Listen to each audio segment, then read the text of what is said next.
Sam here. Hope you're doing well. We're going to do some little bit of training right now, a little bit of real estate chat. Welcome to Ask Sam, spin-off show from the Urban Property Investor, my podcast that comes out once a week. This week's episode has already popped out. If you want to hear about really my viewpoints on the ESG movement inside of real estate, this week's Urban Property Investor podcast is worth having a listen to. There's a lot going on in that space without question. Hey, welcome aboard. A few people tuning in. Thanks for tuning in today.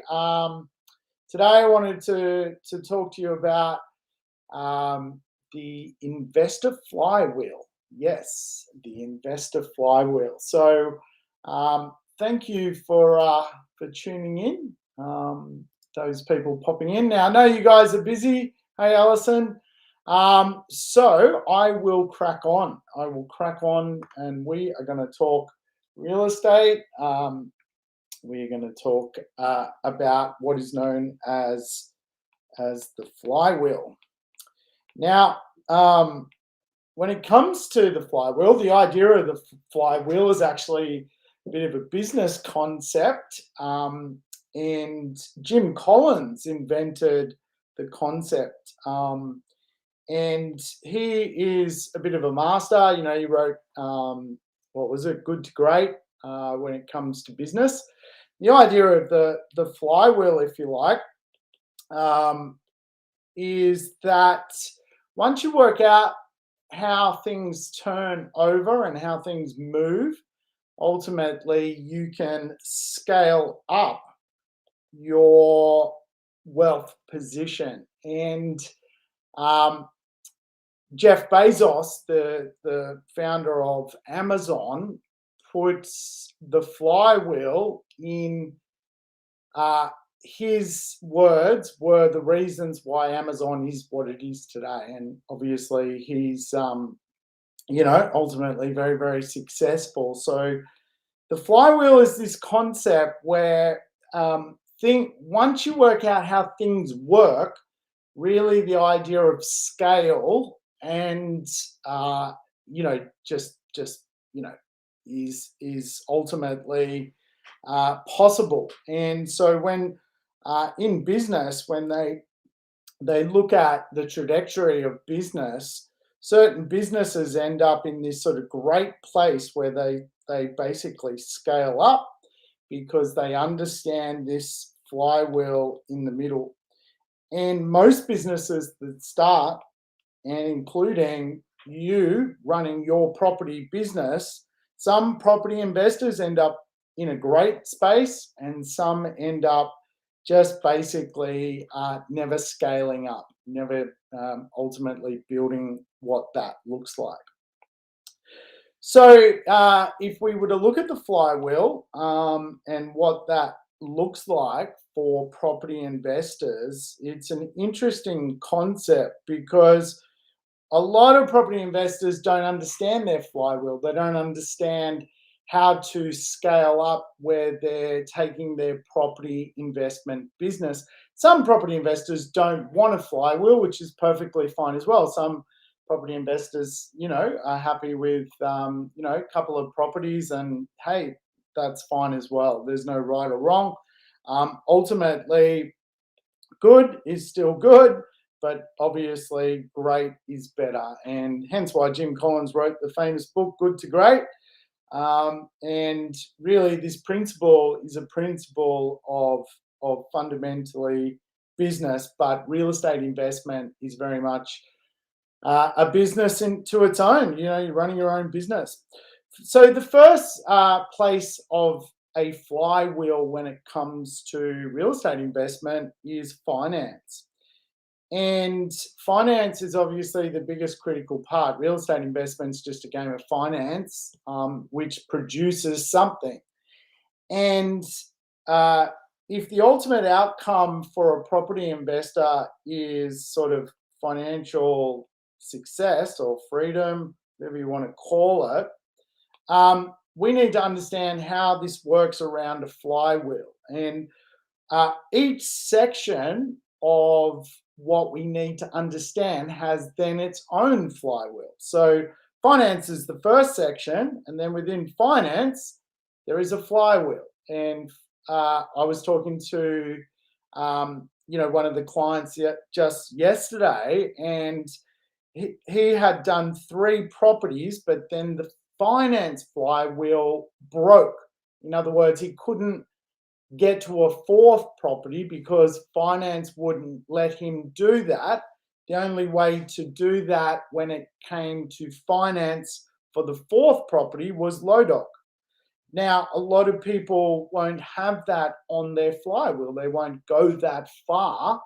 So, because they won't go that far, perhaps doing a low doc loan or a light doc loan, then the ability to scale up starts to struggle, right? So this is the flywheel. There's sections to the flywheel. First section is finance. Next section is property. Property is fundamentally all about acquiring deposits when you're buying it. And again, that has its own flywheel. That has its own science, if you like. So it all needs to have its own formula, and this is again why property investment, is sometimes more than just buying a property. The next one is cash flow and rents, and this is something I'll be talking a lot about at mentoring on Monday night. Is really the flywheel, if you like, of the rental growth scenario of how to grow your rents. And really, in my flywheel of rental growth, there are 4 key things you need to do to turn the wheel. And again, like, you've got to turn all of these wheels to eventually scale up your position. So the next flywheel is tax minimization. How to take all that effort you put into going to work and turning it into more cash flow. More cash flow allows for ultimately more finance. More finance ultimately allows for more financial freedom. And so, again, when we look at the flywheel of investors, most investors kind of go with this one, the property flywheel.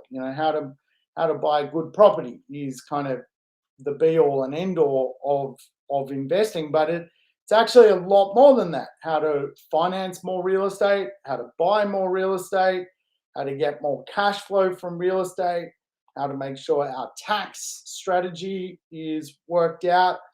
Then we've got to do things like debt reduction, which is the next part of the flywheel. That then has its own, its own methodology around what that looks like. Paying down debt, using leverage to control more debt to eventually pay off more debt.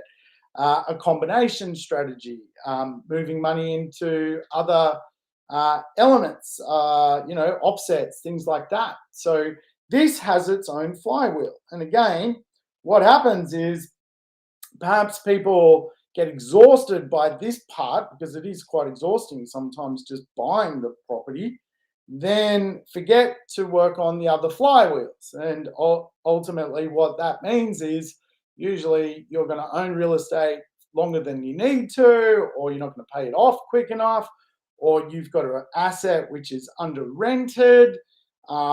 Because your asset is under rented, all of a sudden you can't borrow as much to go again. I mean, to put that in perspective, for every $100 per month your properties are under rented, that is actually around $13,000 buying power, right? So think of it that way. If you've got a few properties and you can extract, another $100 a month from each of them, that's close to $50,000 in buying power. So I'll be going over actually the cash flow one on Monday night. If you're in the mentoring program listening, I'll teach you about the flywheel of cash flow, flywheel of cash flow.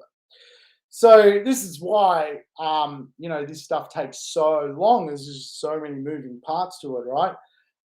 Then you've got a financial plan, which of course has its own flywheel. I mean, this stuff's got own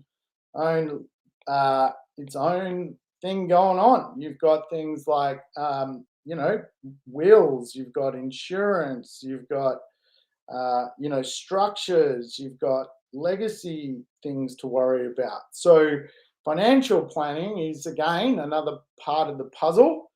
And this diagram's getting pretty out there, isn't it? And then the final one is wealth acceleration, right?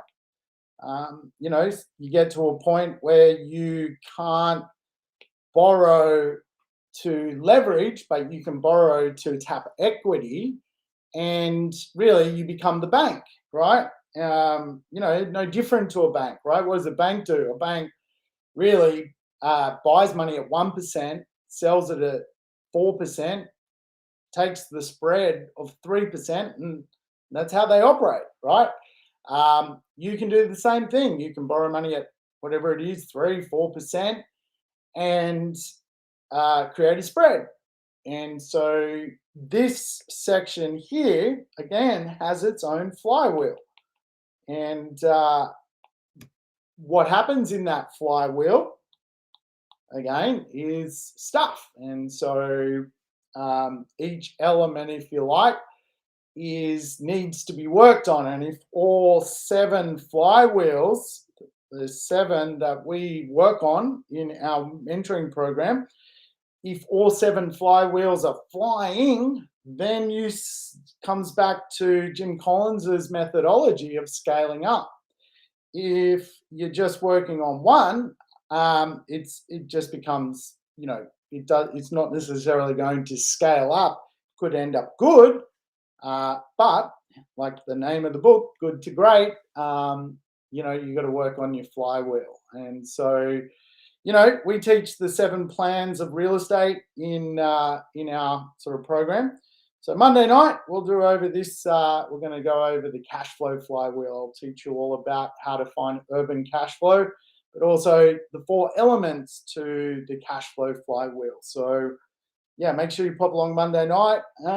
Anyway, hope that was interesting. And my drawings, I better get better at them, don't I? Hey, go check out the Urban Property Investor podcast this week. Plenty of cool stuff in that.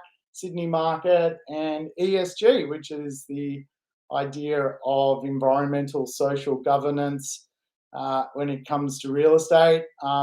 Yeah, you can hear my views on that, how it's going to make less real estate and real estate more expensive. So go check that out. All right, thanks for tuning in, folks. Have a lovely weekend. See you.